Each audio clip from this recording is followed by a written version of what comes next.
Hi everyone! Welcome to my Purple Airs channel dito sa YouTube. So, bago ako magsimula, gusto ko mag-sorry kung masakit sa tenga or maingay sa background. Sobrang lakas lang talaga ng ulan dito ngayon sa atin sa Pinas. And second, gusto ko rin mag-sorry kung mukhang magulo yung buhok ko.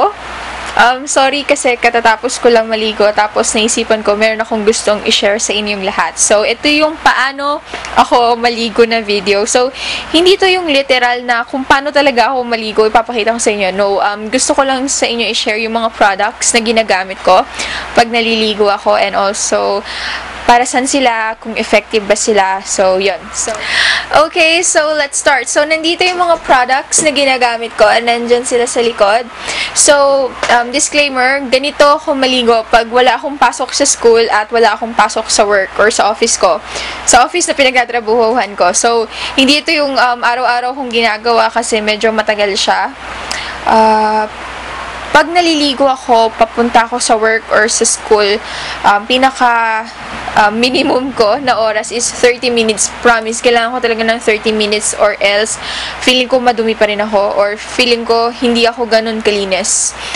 Pag wala naman akong pasok or rest day ko or nakalive ako sa work, 45 minutes hanggang 1.5 hours. So, ganun katagal. Pero, paglabas ko parang asaya-saya kasi parang, alam mo yun, parang na-rejuvenate yung skin, o kaya, basta parang ang linis-linis. So, first thing na ginagawa ko is nagbabanlaw muna ako ng water and then safeguard. So, walang safeguard dito sa likod ko.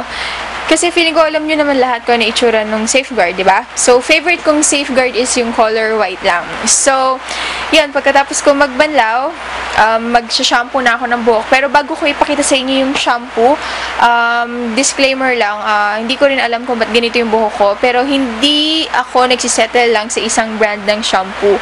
So, pag naubos na siya, or even minsan nga sa isang linggo, kailangan magpalit ako. Kasi nag-oily siya. Gusto niya yung paiba-ibang shampoo. Pati din sa conditioner, ayaw niya ng iisa lang yung conditioner na gagamitin ko. So, hindi ko alam ba't ganun siya. Pero, ayun na nga. So, magsha-shampoo na ako pagkatapos ko mag-safeguard. So, ito yung ginagamit kong shampoo. Ito yung Beauty Formulas Normal Greasy Shampoo. At super laki niya. At hindi ko siya magagamit ng ganun-ganun lang. Medyo binabalik-balikan ko na lang siya. So, ito ay in apple and honeysuckle. So, gustong-gusto ko yung smell niya. Ang bango. Mabango siya. At, ayun, okay naman siya. Pero, tulad nga na sinabi ko sa inyo, hindi ako pwede na isang shampoo lang. So, yan. Okay naman siya. So, sa conditioner naman, ito yung conditioner na ginagamit ko sa ngayon, kanina. Ito yung Pantene Nature Care. Yan. Yan siya. So, okay din siya. So, yan. So, let's start. Pagkatapos kong mag-shampoo, binababad ko muna yung conditioner sa ulo ko. At habang binababad ko sa ulo ko yung conditioner is nag-scrub ako ng katawan. So, papakita ko sa inyo kung ano yung ginagamit kong scrub. So, dalawa. So, dalawa sila. So, dalawang scrub yung ginagamit ko. Oops. So, dalawang scrub yung ginagamit ko. So, eto, yung dalawang scrub na yun.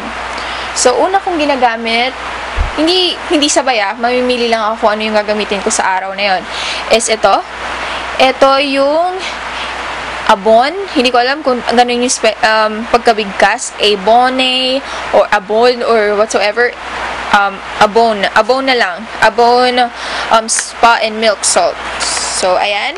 Gustong-gusto ko siya. Pero, guys, gusto ko lang kayong sabihan na marami atang lumalabas na fake nito. Hindi siya ganun kamahal. Okay? So, pag yung fake is 20 pesos lang, super magtaka na kayo. Kasi fake yun.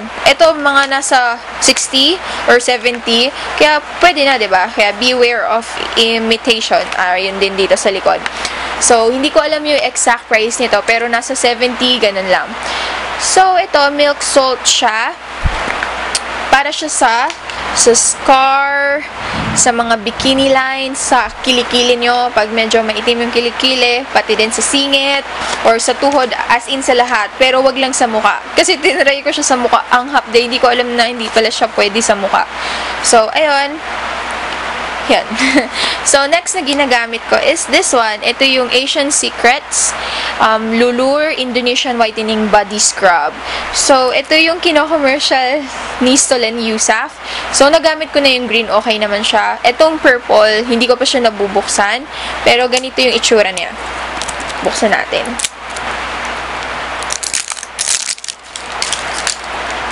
Okay. So, ito yung itsura niya. Para lang siyang cream. Hindi ko alam kung nakikita nyo. Para lang siyang cream. Ganyan. Tapos, mabango siya. Fresh yung amoy niya. Para lang sabon.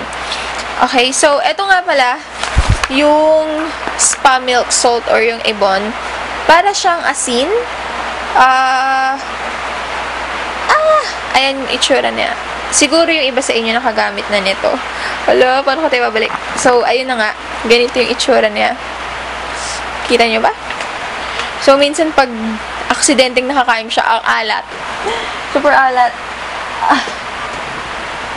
So, next ko namang i-share sa inyo guys is, di ba, nag-scrub na ako. Inaano ko lang siya sa skin ko. Medyo binababad ko lang siya for a while. Tapos, mag-i-scrub naman ako ng face. So, ang ginagamit ko pag sa mukha na is this one. Ito yung St. Ives na apricot scrub. It's for blemish and blackhead control. So, super ganda nito. Marami na ako nakita na YouTube guru na nagsasabing super ganda talaga nitong St. Ives. So, kung gusto nyo, itry nyo siya. Marami kasi akong blackheads. So, kaya ito yung ginagamit ko. So, ito yung itsura na hindi ko alam kung makikita nyo. Ayan. Basta para siyang may mga maliliit na orange na beads. So, I think yun yung apricot. So, maganda siya. Pang scrub ng face. Okay, sa sabon naman tayo. So, ito yung ginagamit ko na sabon. Ito yung Koji Sana sabon and also known as kojic acid na soap. So, feeling ko Japanese product siya. And maganda siya actually. Noong una ko siyang ginamit, super hapdi niya sa balat.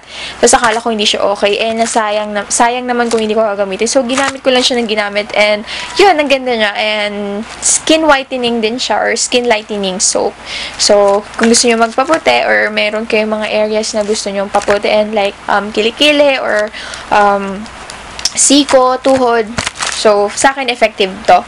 And, also, gusto ko din yung mga sabon na likas papaya and CY Gabriel. And, of course, yung Safeguard na white. So, yung CY Gabriel, tingin ko siya yung nakapagpa-galing nung pimples ko. Kasi before, may mga pimples talaga ako. As in, meron talaga nung high school ako. Tapos, may mga scars na naiwan. So, ang nakapagpagaling sa akin effective sa akin yung CY Gabriel. So, meron din pala ako sa inyong gustong i-share.